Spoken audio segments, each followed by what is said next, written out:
Hello friends, মিঠুর পাকশালায় আপনাদের সবাইকে স্বাগত। আজ আমি এই গরমে খাওয়ার উপযোগী একটা স্বাস্থ্যকর রেসিপি আপনাদের সাথে শেয়ার করছি। এজন্য এখানে একটা 500 গ্রাম পরিমাণের ছোট লাউ নিয়েছি এবং এখানে প্রায় 50 গ্রাম পরিমাণে মুগ ডাল নিয়েছি। মুগ ডালটা ধুয়ে পরিষ্কার করে নেব। মুগটা জল বদলে বদলে খুব ভালো করে ধুয়ে নেব। তারপর এটাকে আবার একটু পরিষ্কার জল দিয়ে প্রায় 30 মিনিটের জন্য এটাকে ভিজিয়ে রেখে দেব। এদিকে লাউটাকে আমি খুব ঝিরিঝিরি করে কেটে নিয়েছি, একদম সরু করে ঝিরিঝিরি করে কেটে নিয়েছি। এদিকে আমি পোস্ত নিয়ে নিচ্ছি 2 টেবিল চামচ পরিমাণে। 2 টেবিল চামচ পোস্ত একটু আগে থেকে এটাকে জল দিয়ে ভিজিয়ে রেখে দিচ্ছি, তাহলে এটা বাটার সময় সুবিধে হবে। দেখুন, এটাকেও একটু জল দিয়ে ভিজিয়ে রেখে দিলাম। এদিকে মুগ ডালটা আমি 30 মিনিট ভেজানো হয়ে গেছে। এরপর জল থেকে তুলে এটাকে দিয়ে দিলাম মিক্সিং জারের মধ্যে। ওই একই সাথে আমি সামান্য লবণ ও একটা কাঁচা লঙ্কা দিয়ে দিয়েছি।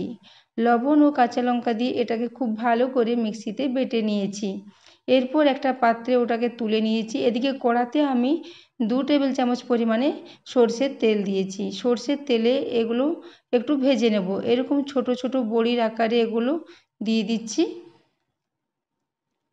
তো বন্ধুরা, এই রেসিপিটা আমি সম্পূর্ণ নিরামিষভাবে তৈরি করেছি এবং এই প্রচণ্ড গরমে এইরকম ধরনের একটা রেসিপি থাকলে সবাই খুবই তৃপ্তি করে খাবে এবং এইরকম একটা পদ যদি ভাতের সাথে থাকে তাহলে আর বেশি কিছুর প্রয়োজন হবে না, সবাই খুব তৃপ্তি করে এটা খেয়ে নেবে। তো আজকের এই রেসিপিটা যদি আপনাদের ভালো লাগে তাহলে অবশ্যই আমার এই চ্যানেলটি আপনারা সাবস্ক্রাইব করে রাখবেন এবং রেসিপি যদি ভালো লাগে একটা লাইক করতে ভুলবেন না। দেখুন, এগুলো এক পিঠ হয়ে গেছে, এক পিঠ আমি উল্টে দিলাম। এরপর আরও এক পিঠ এটাকে ভেজে নেব। দেখুন, এটাকে উল্টে পাল্টে এইভাবে একটু হালকা লাল লাল করে ভেজে নিলাম। লো টু মিডিয়াম ফ্লেমে এটাকে আমি ভেজে নিয়েছি। এরপর এটাকে একটা পাত্রে আমি তুলে নেব। এই রেসিপিটা খুব সহজে তাড়াতাড়ি বানিয়ে নেওয়া যায় এবং এতে তেলেরও খুব বেশি প্রয়োজন হয় না। দেখুন, আমি এখানে প্রথম ব্যাচের বড়াগুলো ভেজে নিয়েছি। এরপর দ্বিতীয় ব্যাচের বড়াগুলো ওই একইভাবে আমি ভেজে নেব। দ্বিতীয় ব্যাচের বড়াগুলো আমি এখানে ভেজে নিয়েছি। তারপর একটা প্লেটে সমস্ত তুলে নিলাম। এরপর ওই একই তেলে আমি এখানে 5 ফোড়ন দিয়ে দিলাম হাফ চা চামচ পরিমাণে, ও একটা শুকনো লঙ্কা দিয়ে দিলাম, ওর 2টো তেজপাতা ফাটিয়ে ওই তেলের মধ্যে দিয়ে দিলাম। ফোড়নটা একটু ভাজা ভাজা করে নেব। ফোড়নটা একটু ভাজা ভাজা করে নেব। তারপর যে লাউটা আমি কেটে রেখেছি ঝিরিঝিরি করে, সেই লাউটা এই তেলের মধ্যে দিয়ে দেব। পুরো লাউটা আমি এখানে তেলের মধ্যে দিয়ে দেব।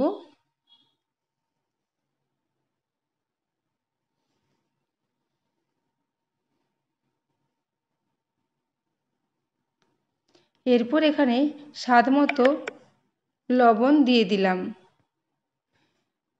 লবণটা দেওয়ার পর খুব ভালো করে লাউয়ের সাথে মিশিয়ে নেব। এরপর এখানে আমি 1 চিমটি পরিমাণে হলুদ দিয়ে দেব। যেহেতু এটা পোস্ত দিয়ে করব, পোস্ততে খুব বেশি হলুদ লাগে না, তাই অল্প সামান্য হলুদ দিয়েছি এবং হাফ চামচেরও কম লাল লঙ্কার গুঁড়ো দিয়ে দিলাম। লঙ্কা ও হলুদটা দেওয়ার পর আবারও খুব ভালো করে মিশিয়ে নেব এবং লবণটা দেওয়ার কারণে লাউয়ের থেকে এমনিতেই জল বেরোবে, সেই জলেই লাউটা সেদ্ধ হয়ে যাবে। এইভাবে মিডিয়াম টু হাই ফ্লেমে 2 থেকে 3 মিনিট একটু নাড়াচাড়া করে নেব। তারপর গ্যাস কমিয়ে এটাকে ঢাকা দিয়ে 5 মিনিটের জন্য রেখে দেব। এদিকে যে পোস্তটা আমি জলে ভিজিয়ে রেখেছিলাম, জলটার থেকে পোস্তটা ছেঁকে নিয়েছি। এরপর এটাকে আমি মিক্সিতে বেটে নিয়েছি। পোস্তটা এখানে খুব ভালো করে বেটে নিয়েছি। এদিকে আমি লাউটা দেখে নেব। দেখুন, লাউয়ের জলে লাউটা অনেকটাই এখানে সেদ্ধ হয়ে গেছে।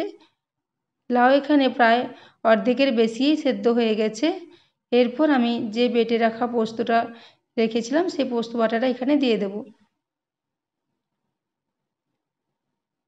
এরপর ওই বাটিটা ধুয়ে কিছুটা পরিমাণ জল দিয়ে দেব।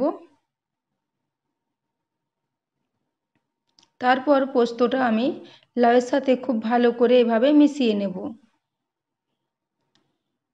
লাউ এই প্রচণ্ড গরমে আমাদের শরীর ঠান্ডা রাখতে সাহায্য করে, তাই প্রত্যেকেরই লাউ খাওয়া ভীষণ উপকারী। কিন্তু বাচ্চারা এই লাউ একদমই খেতে চায় না, তাই এরকম মুগ ডালের বড়া দিয়ে যদি আপনারা লাউ রান্না করেন তো সবাই খুবই তৃপ্তি করে এটা খেয়ে নেবে। দেখুন এরপরে যে মিক্সিং জারটাতে আমি ডালটা বেটেছিলাম সেই মিক্সিটা ধুয়েও আরও কিছুটা পরিমাণ জল দিয়ে দিলাম। এরপর সমস্ত কিছু আবারও খুব ভালো করে মিশিয়ে নেব।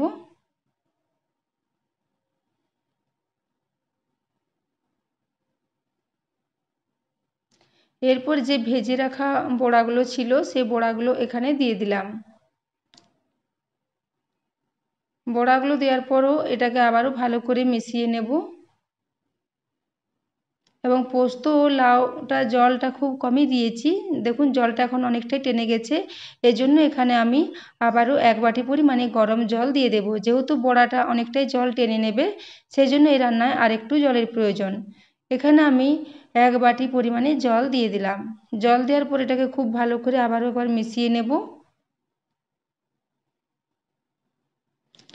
এরপর এখানে আমি স্বাদ মতো চিনি দিয়ে দেব। লাউ রান্না একটু মিষ্টি মিষ্টি হলেই ভালো লাগে, সেই জন্য একটু চিনি এখানে দিয়ে দিলাম। চিনিটা দেওয়ার পর খুব ভালো করে এটাকে নেড়ে চেড়ে মিশিয়ে নিলাম। তারপর এটাকে ঢাকা দিয়ে 2 মিনিটের জন্য হতে দেব।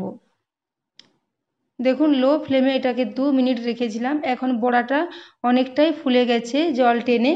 এরপর এখানে 2টা কাঁচা লঙ্কা দিয়ে দিলাম। তারপর এটাকে আবারও খুব ভালো করে একটু নেড়ে চেড়ে মিশিয়ে নেব।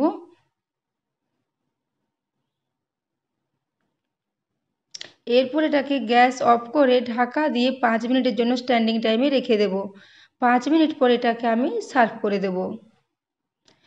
দেখুন এটা এখন জলটা পুরোপুরি টেনে নিয়েছে, একদম মাখা মাখা হয়ে গেছে। এটা গরম ভাতের সাথে খেতে অসাধারণ লাগে এবং খুব তাড়াতাড়ি এটাকে বানিয়ে নেওয়া যায় এবং খুব বেশি উপকরণেরও প্রয়োজন হয় না এবং তেলটাও খুব বেশি লাগে না। দেখুন এরপর এটাকে আমি সার্ভ করে দিলাম। তো বন্ধুরা আমার আজকের এই রেসিপি যদি ভালো লাগে একটা লাইক করতে ভুলবেন না। এতক্ষণ পর্যন্ত রেসিপিটি দেখার জন্য আপনাদের অশেষ ধন্যবাদ।